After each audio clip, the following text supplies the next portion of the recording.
அன்பின் பரமத்தாப்பனே, ஸ்தோத்திரமையா ஸ்தோத்திரமையா. இந்த நல்ல நாளைக்கான கிருபை செய்திரே உமக்கே எல்லாம் துதி கன மகிமை உண்டாவதாக. கர்த்தாதி கர்த்தாவே, உமக்கே எல்லாம் துதி கன மகிமை உண்டாவதாக. ராஜாதி ராஜாவே, இயேசு ராஜாவே, உமக்கே எல்லாம் துதி கன மகிமை உண்டாவதாக. அந்த வசனத்தை வைத்து ஜெபிக்கிறப்போ எங்கள் ஒவ்வொருத்தரையும் ஆளுகை செய்யுமா தாழ்த்தி கேட்கிறோம். Proverbs 3rd chapter 6th verse.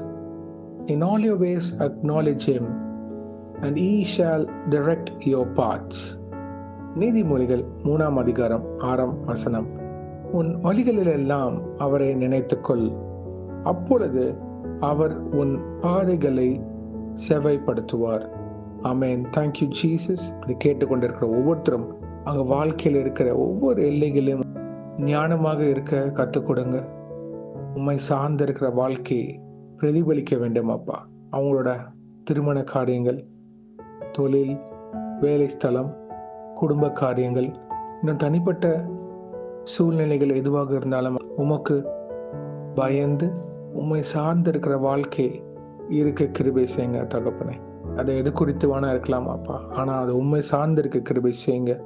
உங்ககிட்ட கேட்டு ஒவ்வொரு காரியம் செய்ய கிருபை செய்யுங்கப்பா.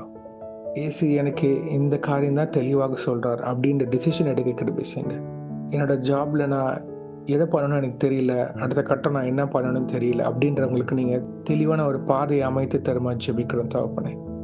தொழில ஒரு முன்னேற்றத்துக்கான வழிகள் திறந்து தருமா தாழ்த்தி கேட்கிறோம். அவங்க பிள்ளைகள் ஃபியூச்சர் ப்ராஸ்பெக்ட்ஸ்ல ஒரு தெளிவான வழிநடத்தல் நீங்க தருமா தாழ்த்தி கேட்கிறோம் தகப்பனே. எது பண்ணணும் எது பண்ணக்கூடாதுன்னு நீங்க அவங்களுக்கு தெளிவுபடுத்தி தருமா தாழ்த்தி கேட்குறோம்.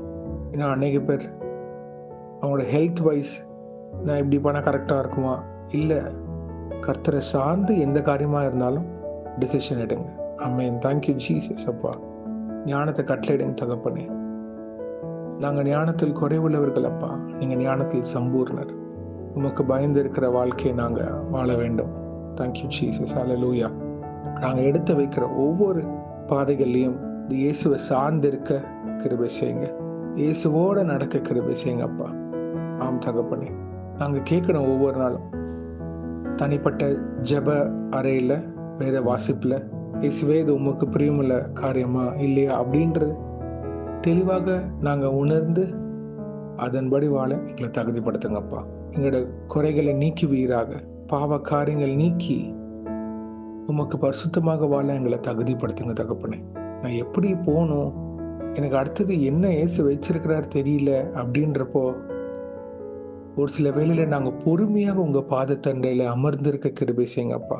ஏன்னா நீங்க in certain times you will make us to wait for many things. பொறுமையுடன் உங்க பாதத்தில் அமர்ந்திருந்து காத்திருக்க கிருபை செய்யுங்க. அவங்களுக்கு அதுக்கான ஒரு வழிநடத்தல் தாங்க, சுகத்தை கொடுங்க, ஆரோக்கியத்தை தாங்கப்பா. என் இயேசுவை நான் சார்ந்து தான் ஒவ்வொரு காரியத்தை செய்வேன் அப்படின்றவங்களுக்கு நீங்கள் நிறைய செய்து தரப்போவதுக்காக ஸ்தோத்திரம். இதை பொறுப்படுத்திக் கொள்ள வழி நடத்துங்க. உங்கள் காரம் முன்னும்பிடமாக இருப்பதாக. இன்றைக்கு யார் யார் என்னென்ன காரியங்களாக போகிறார்களோ அவங்க நீங்கள் ஆசீர்வாதத்தை தருமா ஜெபிக்கிறோம்.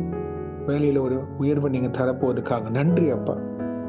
அநேக பேர் கடினமாக உழைக்கிறாங்க தகப்பனே, அதற்கேற்ற ஒரு உயர்வு இயேசு தருவார். ஆமென். Thank you Jesus. தொழில முன்னேற்றத்தை கர்த்தர் தருவார். உங்க குடும்ப சூழ்நிலைகளை ஒரு மாற்றத்தை கர்த்தர் தருவார். அவரே சார்ந்திருந்து ஒவ்வொரு நாளும் அவர் பாதத்தில் அமர்ந்திருங்க.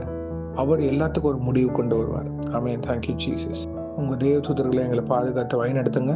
சுகம் பெல ஜீவன் ஆர்க்கத்தை தாங்கப்பா. இயேசுவின் நாமத்தினால் எங்கள் தலைகளை தாழ்த்தி ஜெபிக்கிறோம் தகப்பனே. ஆமென். ஆமென். ஆமென்.